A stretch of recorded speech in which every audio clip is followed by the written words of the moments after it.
അല്ല ഞാൻ പറഞ്ഞ ഇതിനെയൊക്കെ ഞാൻ എൻ്റെ കഥകളിലൊക്കെ ഞാൻ പറഞ്ഞിരുന്ന കഥകളിലൊക്കെ ഞാൻ പറഞ്ഞ കാര്യങ്ങളിൽ പോലും ഇപ്പം ഞാൻ എൻ്റെ വീട്ടിൽ ഒരു തവണ കല്ല് ചെത്താൻ വേണ്ടി വന്ന ഒരാളുടെ അടുത്ത് ഞാൻ ചോദിച്ചു. പുള്ളി ഇങ്ങനെ ചെത്തുന്ന കണ്ടിട്ട് ഞാനൊരു കഥ ഇൻ്റർവ്യൂവിൽ പറഞ്ഞ പുള്ളി എന്നോട് പറഞ്ഞു, മോനെ പഠിക്കണമെന്ന് ചോദിച്ചു ഇത് ചെത്തുന്ന കണ്ടിട്ട്. ഞാനപ്പോൾ പറഞ്ഞു, നിൻ്റെ വീട്ടിൽ AC ഉണ്ടോ എന്ന് ചോദിച്ചു. ഏത് ഏത് നീ ചെത്തി ചെത്തി ഇത് ഈ പണി തന്നെ ചെയ്തു. അപ്പം ഭയങ്കര അറഗൻസ് ആണ് ആ സമയത്ത്. പിന്നെ ഞാൻ കുറച്ച് റൂം പോയിട്ട് ഞാൻ പിന്നെ ഞാൻ ആ പ്രായത്തിൽ തന്നെ ഞാൻ ചോദിച്ചു, എന്തൊരു പോട്ട് എങ്ങനെയൊക്കെ ചോദിക്കണം, ഞാനെന്തൊരു കിഴങ്ങനായിരിക്കണം.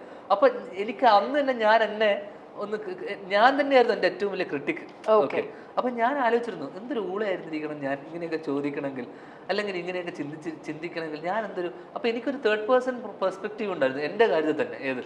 മൂന്നാമതൊരാൾ ഇതിനെ അനലൈസ് ചെയ്യുമ്പോൾ ഇവരെന്തൊരു തല്ലിപ്പൊളിയാന്നുള്ളൊരു സാധനം എനിക്ക് എന്നെ പറ്റി തന്നെ പലപ്പോഴും തോന്നിയിട്ടുണ്ട്. അതാണ് ഞാൻ മദ്യപിച്ചിരുന്ന സമയത്തും റിയാലിറ്റിയിലോട്ട് വരുന്ന സമയത്ത് ഞാൻ പലപ്പോഴും വിചാരിച്ചിട്ടുണ്ട് എന്തൊരു കൂതറയായിരുന്നു ഇന്നലെ. ഉഫ്.